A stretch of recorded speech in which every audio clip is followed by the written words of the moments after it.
Hello students, IIT brain में आपका स्वागत। आज हम फिजिक्स में एसएस क्रोटो के प्रॉब्लम 1.24 पर डिस्कस करेंगे। सो एक बार आप क्वेश्चन सुने।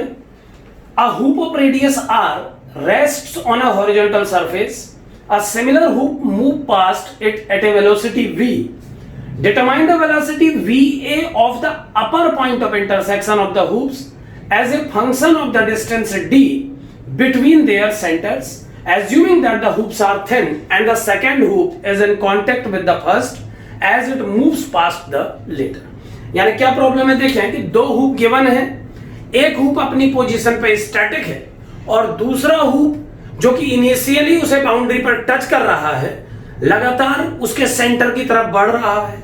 सो किसी इंस्टेंट पे जब दोनों हुप एक दूसरे को इंटरसेक्ट करने लगते हैं, जब किसी इंस्टेंट पे ये दोनों हुप एक दूसरे को इंटरसेक्ट करने लगते हैं और इनके सेंटर के बीच की डिस्टेंस d हो जाती है। अगर मैं इनके सेंटर को a और b मानूं तो क्वेश्चन ये पूछना चाह रहा है कि जब इनके सेंटर के बीच की डिस्टेंस a b d के इक्वल हो जाती है उस इंस्टेंट पर ये जो इंटरसेक्शन का टॉप पॉइंट है, यहां इंटरसेक्शन के दो पॉइंट हैं, इस पॉइंट पर डिस्कस किया जा रहा है। तो ये टॉप इंटरसेक्टिंग पॉइंट किस वेलोसिटी से ट्रेवल करेगा हमें कैलकुलेट करना है।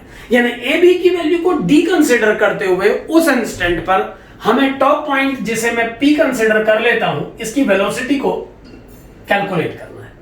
सो अब कैसे पी पॉइंट की वेलोसिटी को कैलकुलेट किया जाएगा ये जानने के लिए मैं कुछ पॉइंट्स के नेमिंग डिसाइड कर रहा हूं। जैसे सबसे पहला इसमें एक ज्योमेट्री बनाएं कि पी से एक परपेंडिकुलर ड्रॉ करें ए बी लाइन के ऊपर। मान लेते हैं वो डी पॉइंट पर ए बी लाइन को टच करता है।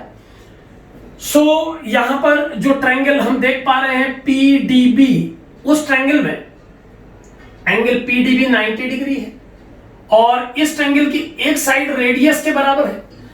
डीबी साइड को अगर x और डी पी को y कंसिडर कर लिया जाए तो हम देख पा रहे हैं कि इस राइट एंगल ट्रायंगल में आप आर स्क्वायर को एक्स स्क्वायर और वाई स्क्वायर के सम से लिख सकते हैं। यानी X square plus Y square को आर स्क्वायर के इक्वल कंसीडर किया जा सकता है।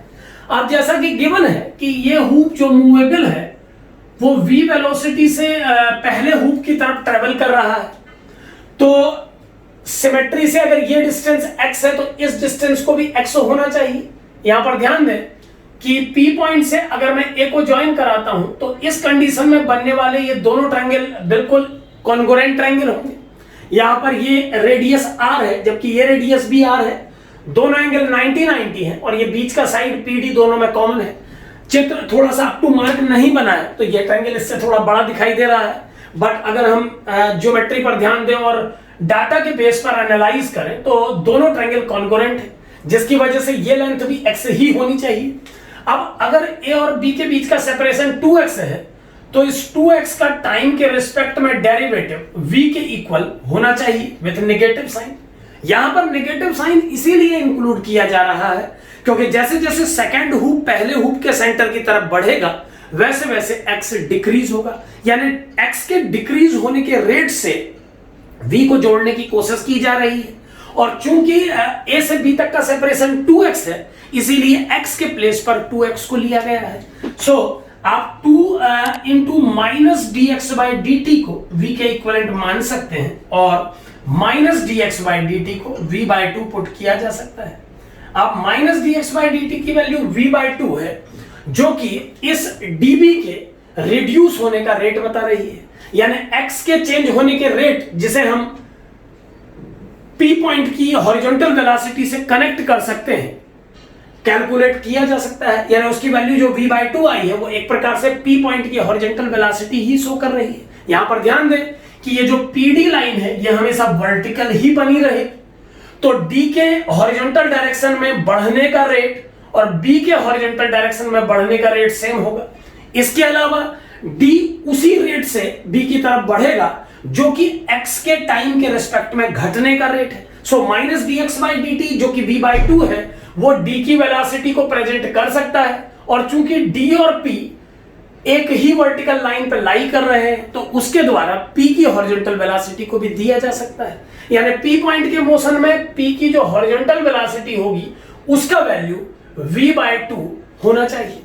अब अगर हम p पॉइंट की वर्टिकल वेलोसिटी कैलकुलेट कर लेते हैं टाइम के रिस्पेक्ट में, y का डेरिवेटिव उससे कनेक्ट किया जा सकता है, तो हम दोनों वेलोसिटीज की हेल्प से p पॉइंट की ओवरऑल वेलोसिटी कैलकुलेट कर पाएंगे। सो मान लेते हैं जो p पॉइंट की वर्टिकल डायरेक्शन में वेलोसिटी है वो y है।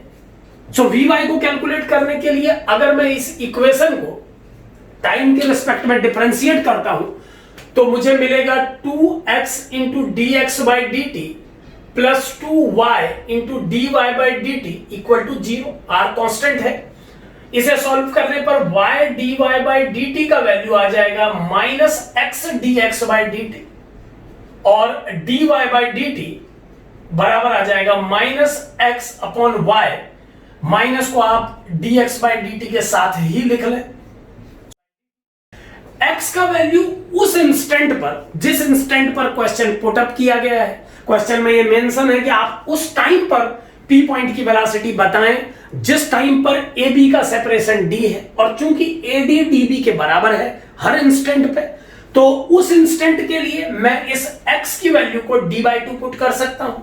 सो जिस इंस्टेंट के लिए प्रॉब्लम पुट अप किया गया है उस इंस्टेंट पर x को d/2 पुट करने पर y की वैल्यू को पाइथागोरस से इसे d/2 कंसीडर करते हुए उस इंस्टेंट के लिए कैलकुलेट किया जा सकता है। सो पाइथागोरस से मैं इसकी वैल्यू को लिख रहा हूं r स्क्वायर माइनस d/2 का स्क्वायर। ध्यान से देखें कि y और d/2 में परपेंडिकुलर और बेस के रूप में y और d/2 को कंसीडर करके हम r से उसे कनेक्ट कर सकते हैं। सो पाइथागोरस थ्योरम से r square equal to y square plus d/2 square, और इससे y स्क्वायर की value r square minus d/2 square के बराबर हो जाएगी, और finally y square root of r square minus d/2 whole square से दिया जा सकेगा। माइनस dx बाई dt जो कि v/2 के इक्वल है, तो उसे पुट करने पर ये कुछ इस तरीके का एक्सप्रेशन आ जाएगा, यानी कि ये है dy बाई dt का वैल्यू।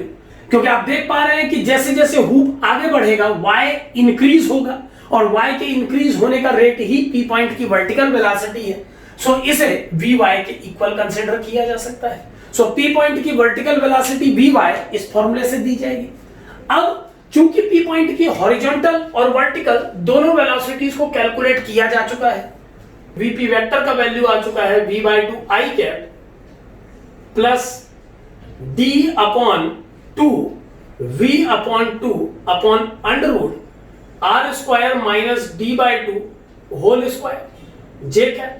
अब अगर मैं इसका मॉड्यूलस कैलकुलेट करूं तो मुझे p पॉइंट की वेलोसिटी मिल जाएगी, velocity of p equal to v/2 square plus d/2 v/2 upon under root r square minus d/2 whole square का होल स्क्वायर। अब अगर इसे और अंडर रूट लेना चाहिए हमें इसका, क्योंकि मॉड्यूलस अंडर रूट i के कोफिशिएंट के स्क्वायर और j के कोफिशिएंट के स्क्वायर के सम से दिया जाता है। अब इसे सॉल्व करने पर vp का वैल्यू आ जाएगा, v/2 को स्क्वायर से बाहर लिया जा सकता है और ये बन जाएगा 1 plus d/2 upon under root r square minus d/2 whole square का फाइनल एक होल स्क्वायर और लगाना होगा। अब अगर हम इस इक्वेशन को सॉल्व करें या स्क्वायर से पहले अंडर रूट हटा दें तो vp का वैल्यू आ जाएगा, ध्यान से देखें, v/2 under root of 1 plus d/2 का whole square upon r square minus d/2 whole square, और एलसीएम लेके सॉल्व करने पर ये बन जाएगा finally vp equal to v/2 under root r square minus d/2 whole square plus d/2 whole square upon r square minus d/2 whole square. ये term cancel करने के बाद ये फाइनल vp का वैल्यू है। अब इस vp के वैल्यू को अगर मैं यहां पर पुट करूं, इस स्पेस को मैं खाली कर लेता हूं, तो vp क्या आ जाएगा, देखें ये vp आ जाएगा v velocity of p is equal to, मैं इसका न्यूमेरिकल मैग्नीट्यूड निकाल रहा हूं, v/2 under root of r square upon r square minus d/2 whole square. और अगर इस r स्क्वायर को मैं इस डिनोमिनेटर के साथ डिनोमिनेटर के रूप में ले लूं तो ये बन जाएगा v/2 under root 1 upon r square minus d/2 whole square upon r square. और इसे सॉल्व करने पर दो पार्ट में ब्रेक करने पर यह बन जाएगा v/2 under root 1 minus D upon 2r whole square. So इस तरीके से आप p पॉइंट की वेलोसिटी को कैलकुलेट कर सकते हैं। यहां ध्यान दें कि क्वेश्चन में इस पॉइंट को a कंसीडर किया हुआ है, इसीलिए इसकी वेलोसिटी को va डिफाइन किया गया है। सो मैंने इस पूरे प्रॉब्लम को उस पॉइंट को p मान के सॉल्व किया है, तो जो हमने vp की वैल्यू कैलकुलेट की है वो इस प्रॉब्लम के अकॉर्डिंगली va की ही वैल्यू समझी जानी चाहिए। सो हमारा फाइनल आंसर है v/2 under root 1 minus D upon 2r whole square, जो कि इस प्रॉब्लम का सही चॉइस है। तो इस तरीके से आप इस प्रॉब्लम को ट्रायंगल कंस्ट्रेंट लगा के भी सॉल्व कर सकते हैं। Thank you.